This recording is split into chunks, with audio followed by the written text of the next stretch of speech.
السلام علیکم ورحمۃ اللہ وبرکاتہ۔ سورۃ التوبہ آیت نمبر 108۔ اعوذ باللہ السمیع العلیم من الشیطان الرجیم من ہمزہ ونفخہ ونفثہ۔ لا تقم، آپ نہ کھڑے ہوں، فیہ، اس مسجد میں، ابدا، کبھی بھی۔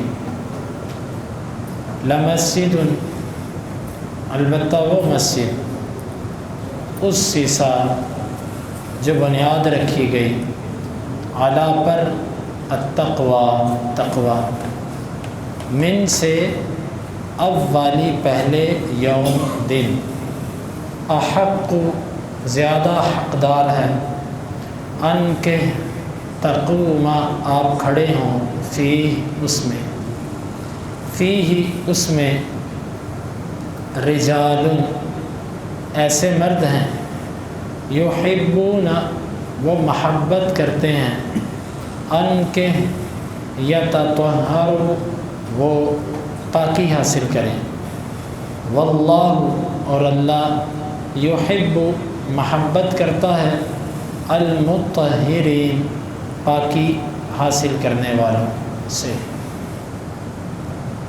لا تقم فیہ ابدا، آپ اس میں کبھی بھی کھڑے نہ ہوں۔ لمسجد اسس علی التقوی من اول یوم، البتہ وہ مسجد جس کی بنیاد پہلے دن ہی سے تقوی پر رکھی گئی ہے، احق ان تقوم فی، وہ زیادہ حقدار ہے کہ آپ اس میں کھڑے ہوں۔ فیہ رجال یحبون ان یتطہروا، اس میں ایسے مرد ہیں جو پسند کرتے ہیں کہ وہ پاک ہوں، واللہ یحب المطہرین، اور اللہ پاکی حاصل کرنے والوں کو پسند کرتا ہے۔ اللہ تعالیٰ نے نبی کریم صلی اللہ علیہ وسلم کو فرمایا کہ آپ نے اس میں کبھی کھڑے بھی نہیں ہونا۔ کھڑے نہ ہونے کے دو مطلب ہیں، ایک ہے کہ نماز نہیں پڑھنی، ظاہر بات ہے بندہ جب نماز کے لیے جاتا ہے تو کھڑا ہوتا ہے، اور دوسرا اس کا مطلب یہ بنتا ہے کہ نماز تو نماز ہے، ویسے بھی کسی صورت کے اندر آپ نے وہاں پر جا کر کھڑے بھی نہیں ہونا۔ دونوں مطلب، نماز بھی نہیں پڑھنی، نماز کے لیے کھڑے نہیں ہونا، ویسے بھی جا کر وہاں پر کھڑے نہیں ہونا۔ جب یہ خطاب ہمارے نبی صلی اللہ علیہ وسلم کو ہے تو ہم امتی ہیں، امتی کے لیے یہ خطاب زیادہ حقدار ہے کہ وہ ہر ایسی مسجد سے بچنے کی کوشش کرے جس کی بنیاد تقوی پر نہیں۔ تقوی پر نہ ہونے کی صورتیں کل کے درس میں ہم نے کچھ بتا دی تھیں۔ جو بندہ شرک کی ترویج کے لیے، شرکیہ عقائد کو بیان کرنے کے لیے مسجد بناتا ہے کہ یہاں پر میں وہ دعوت دوں کہ غیر اللہ کو پکارا جائے، غیر اللہ سے مدد مانگی جائے، اور فوت شدگان اور قبروں والوں کو ثابت کیا جائے کہ یہ سنتے بھی ہیں، یہ دیتے بھی ہیں، یہ مدد بھی کرتے ہیں، اس بنیاد پر، شرک کی بنیاد پر بنی ہوئی مسجد وہ مسجد ضرار کا حکم رکھتی ہے۔ اس میں یہی حکم ہے کہ لا تقم، اس میں قیام بھی نہ کرے۔ دوسرا، بدعت کی ترویج کے لیے، فرقہ واریت پھیلانے کے لیے کہ جی ہم فلاں مذہب کے مقلد ہیں، فلاں فرقے کے پیروکار ہیں، ہم تو اس کی دعوت دیں گے، ہم ان چیزوں کو رائج کریں گے۔ بدعات کی ترویج کے لیے، سنت کے خلاف کام کرنے کے لیے جو مسجد بنائی جائے، یہ مسجد بھی تقوی کی بنیاد پر نہیں بنائی گئی۔ تقوی کی بنیاد پر وہ مسجد ہے کہ جس کی بنیاد صرف قرآن اور حدیث کی تعلیمات پر رکھی گئی، یہ مسجد تقوی ہے جس کے بنانے کا مقصد اللہ کو راضی کرنا ہے۔ اور اسی طرح اگر کوئی بندہ اپنی مسجد اس بنیاد پر بناتا ہے کہ وہ دوسری مسجد کے نمازیوں کو توڑ دے، اس بنیاد پہ بناتا ہے کہ وہ اپنے ساتھ کچھ لوگوں کو جوڑے اور ذاتی مفاد حاصل کرے، اپنی شہرت کے لیے، اپنی اجارہ داری کے لیے، چودراہٹ کے لیے، اپنا نام بنانے کے لیے، ان بنیادوں پر جو مسجد ہے وہ مسجد تقوی نہیں ہے، وہ تقوی کی بنیاد پر بننے والی مسجد نہیں ہے۔ اور آپ دیکھ لیں کہ جو مسجد تقویٰ کی بنیاد پر نہیں ہے، اللہ تعالیٰ نے حکم دیا کہ لا تقم فیہ ابدا، آپ نے اس میں قیام بھی نہیں کرنا۔ ہاں اس میں یہ فرق ہے، ایک مسجد کی بنیاد تقویٰ کی بنیاد پہ رکھی گئی، بعد میں اس میں کچھ ایسے عناصر پیدا ہوئے کہ جنہوں نے اس کو اصل سے بگاڑ دیا، تو وہ مسجد اس میں جائز ہے کیونکہ اس کی اصل بنیاد تقویٰ ہے۔ جس طرح بیت اللہ، اس کی بنیاد ابراہیم علیہ السلام نے رکھی تھی، تقویٰ کی بنیاد پہ رکھی۔ مشرکین مکہ نے اس کو بگاڑا، اس میں 360 بت رکھ دیے، غیر اللہ سے مانگنا شروع کر دیا، لیکن نبی صلی اللہ علیہ وسلم نے پھر بھی اس میں نماز پڑھی کیونکہ اس کی اصل بنیاد تقویٰ پر تھی۔ یہود و نصارہ نے مسجد اقصیٰ کی کیفیت کو بگاڑا، نبی صلی اللہ علیہ وسلم نے اس میں نماز پڑھی کیونکہ اس کی اصل تقویٰ تھی۔ تو جس کی اصل تقویٰ ہے اس میں نماز پڑھی جائے گی، لیکن جس کی بنیاد اور اصل ہی تقویٰ نہیں ہے، اس مسجد کے اندر نماز نہیں ہے۔ لہٰذا اب آپ خود سمجھ لیں کہ اکثر ساتھی یہ سمجھتے ہیں، یہ سوالات کرتے ہیں کہ جناب کیا حکم ہے اس مسجد کا جس میں قبر بنی ہو، جس میں دربار ہو، جس میں یہ ہو، جس میں وہ ہو۔ آپ یہ دیکھیں کہ وہ مسجد تقویٰ میں آتی ہے کہ نہیں آتی۔ اللہ نے فرمایا آپ نے قیام نہیں، نماز ہوتی ہے کہ نہیں ہوتی یہ ایک الگ مسئلہ ہے۔ ہم یہ فتویٰ نہیں دے رہے کہ اس میں نماز نہیں ہوتی، یہ ایک الگ بحث ہے۔ اللہ نے فرمایا اس میں قیام نہیں کرنا، کھڑا نہیں ہونا جس کی بنیاد تقویٰ پر نہیں ہو۔ اب اولا اور افضل یہ ہے کہ بندہ اس میں قیام نہیں کرے۔ اب زمینیں تو ساری اللہ کی ہیں، زمین ساری اللہ کی، لیکن جہاں بھی انسان نماز پڑھے وہ اللہ کے لیے قبول ہے، لیکن اللہ نے ہی کہا ہے کہ ایسی جگہ جہاں پر بنیاد ہی تقویٰ نہیں، وہاں پر نہیں پڑھنی نماز، بس واضح سی۔ اور میں آپ کو سچ بتاؤں کہ آپ اگر ایسے لوگوں کے ساتھ ان کی مسجدوں میں ان جگہوں پر نمازیں پڑھنا شروع کر دیں گے نا، کن جگہوں پہ جن کی بنیاد تقویٰ پر نہیں ہے، آپ کے مزاج کے اندر تساہل پیدا ہو جائے گا، سنت کے لیے آپ کے دلوں میں تھوڑی سی اہمیت کم ہو جائے گی۔ چلو جی یہ بھی ٹھیک ہے، یہ بھی ٹھیک ہے، اور نہیں جی اتنی سختی نہیں چاہیے، بس نرمی سے چلیں آپ، اعتدال ہونا چاہیے۔ اعتدال ہم نے نام کس چیز کا رکھا ہے؟ ہم نے سستی کا نام اعتدال رکھا ہے۔ میرے بھائیوں یہ ایک غیرت ہے کہ میں ایسے بندے کے ساتھ نماز نہیں پڑھتا کہ جو نبی صلی اللہ علیہ وسلم کی سنت کا اہتمام نہیں کرتا۔ جس بندے کی مثال کے طور پہ لوگ یہ کہہ دیتے اور جی رفع الیدین سنت ہی ہے نا، یار تم نبی کی ایک ادا کو اتنا کہہ کے چھوڑ رہے ہو کہ سنت ہی ہے نا۔ جی سنت ہونا ایک الگ بحث ہے، تمہارا یہ انداز کیسا، آپ کا یہ انداز کیسا کہ سنت ہی ہے نا۔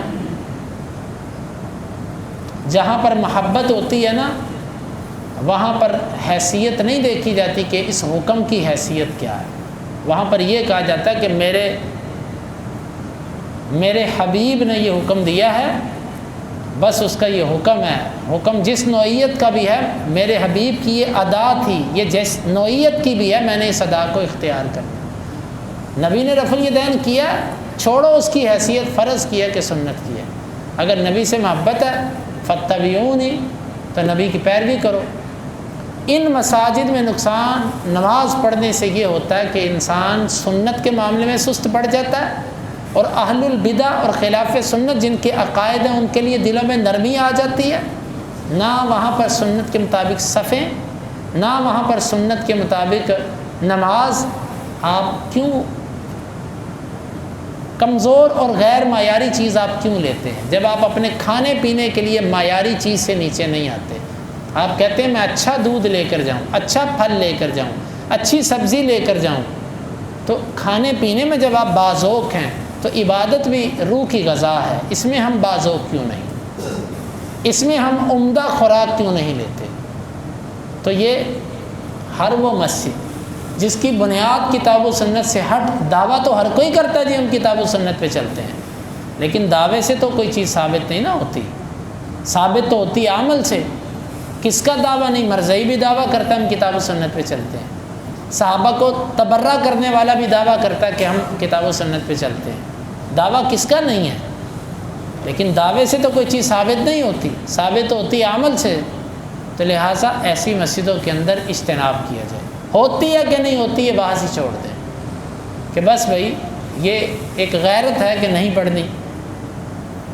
اور آگے فرمایا کہ لمسجد اسس علی التقوی من اول یوم احق ان تقوم فیہ، وہ مسجد جس کی بنیاد پہلے دن ہی سے تقوی پر رکھی گئی ہے وہ زیادہ لائق ہے کہ آپ اس میں قیام کریں۔ اور کون سی مسجد ہے؟ اس کے بارے میں 2 اقوال ہیں حدیث کی کتابوں میں۔ پہلا قول یہ ہے کہ یہ مسجد قباء ہے۔ مسجد قباء اسلام کے اندر بننے والی پہلی مسجد ہے۔ اکثر لوگ سمجھتے ہیں کہ مسجد نبوی پہلے بنی ہے، مسجد نبوی پہلے نہیں بنی، مسجد قباء پہلے بنی ہے۔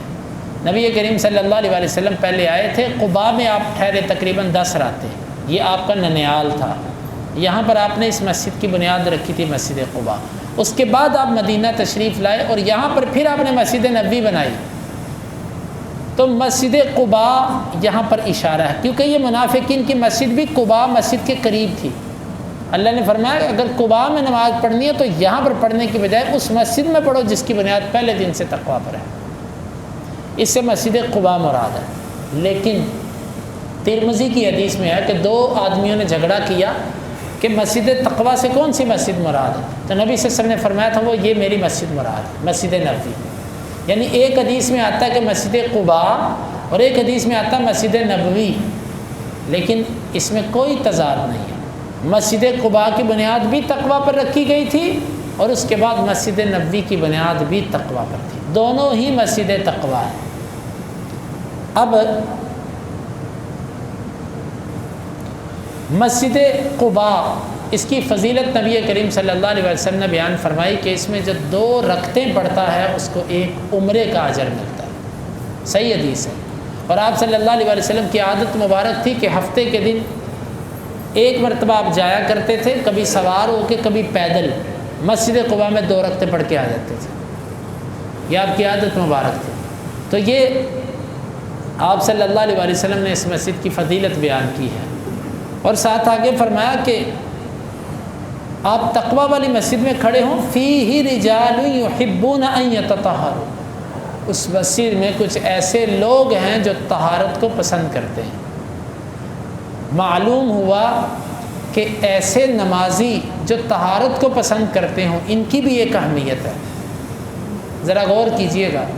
ایک اللہ تعالیٰ نے مسجد کی اہمیت بیان کی کہ وہ مسجد بنی تقویٰ پر ہے، اور دوسرا ساتھ یہ بتایا کہ اس میں ایسے لوگ ہیں جو طہارت پسند ہیں۔ معلوم ہوا کہ نمازیوں کی بھی اہمیت ہے، جہاں پر نمازی سنت کے مطابق نماز پڑھتے ہوں، شعور والے ہوں، بصیرت والے ہوں، سمجھدار ہوں، علم والے ہوں، وہاں پر نماز پڑھنا، اور ایسے لوگوں میں نماز پڑھنا کہ جن کے دلوں میں سنت کا اہتمام نہیں ہے، جو لوگ پرواہ نہیں کرتے، غافل قسم کے لوگ ہیں، ان دونوں میں نماز پڑھنے سے آپ کو نماز کی کیفیت میں بھی فرق محسوس ہو۔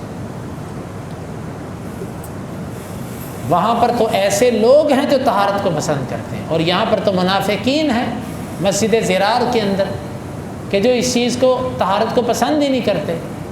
تو طہارت سے ایک تو مراد ہے بدن کی طہارت، اور ایک ہے عقیدے اور اخلاق کی طہارت اور عمل کی طہارت، کہ ان کے عقیدے میں بھی طہارت ہے، شرک وغیرہ اور کفر نہیں ہے، اور ان کے اخلاق میں بھی طہارت ہے اور ان کے بدنوں میں بھی طہارت ہے۔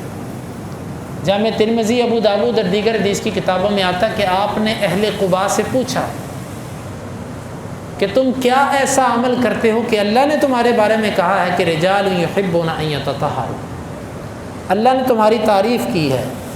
تو انہوں نے کہا اللہ کے رسول صلی اللہ علیہ وسلم ہم استنجا پانی سے کرتے ہیں۔ وہ جو روایت ہے نا کہ جس میں یہ آتا ہے کہ ہم پہلے پتھر استعمال کرتے ہیں اور پھر پانی استعمال کرتے ہیں، وہ روایت ضعیف ہے، لیکن صحیح روایت یہ ہے کہ انہوں نے کہا اللہ کے رسول ہم استنجا پانی سے کرتے ہیں۔ پانی سے جو صفائی ہوتی ہے وہ اور کسی چیز سے نہیں ہوتی، نہ ٹیشو سے نہ پتھروں سے، تو ہم استنجا ہی پانی سے کرتے ہیں۔ تو اس لیے ان کی تعریف اللہ تعالیٰ نے کی، چونکہ عربوں کے ہاں زیادہ پانی کا اہتمام نہیں تھا، پانی اتنا ہوتا بھی نہیں تھا، پتھروں کے ساتھ ڈھیلوں کے ساتھ استنجا کر لیا کرتے تھے، لیکن یہ قبیلہ اہتمام کرتا تھا پانی کا۔ اللہ نے ان کی تعریف کی کہ وہ خوب طہارت حاصل کرتے ہیں، یعنی پانی کے ساتھ استنجا کرتے ہیں۔ اور اس سے یہ بھی معلوم ہوا کہ طہارت پاک صاف رہنے والا بندہ، صفائی ستھرائی پسند بندہ اللہ کو پسند ہے۔ منہ صاف ہونا چاہیے، دان صاف ہو، بغلوں سے اتنی اسمیل، جو بندہ بعض دفعہ نہیں نہاتا تو اسمیل پیدا ہو جاتی، یعنی کہ یہ ذہن میں رکھیں کہ انسان کو ایک اچھا لباس پہننا ایک الگ چیز ہے، لیکن جو ہے وہ صاف ستھرا ہونا چاہیے، جتنا کہ ہے اتنا بندہ صاف ستھرا ہو۔ اللہ تعالیٰ کو صاف بندہ پسند ہے، صفائی ستھرائی کا اہتمام کرنے والا بندہ اللہ کو پسند ہے، تو اس چیز کا ہمیں بھی خیال کرنا چاہیے۔ واللہ یحب المطہرین، اور اللہ تعالیٰ طہارت اختیار کرنے والوں کو پسند کرتا ہے۔ اللہ تعالیٰ سے دعا ہے کہ اللہ تعالیٰ ہمیں اس آیت کو سمجھنے کی اور اس کے تقاضوں کو پورا کرنے کی توفیق عطا فرمائے۔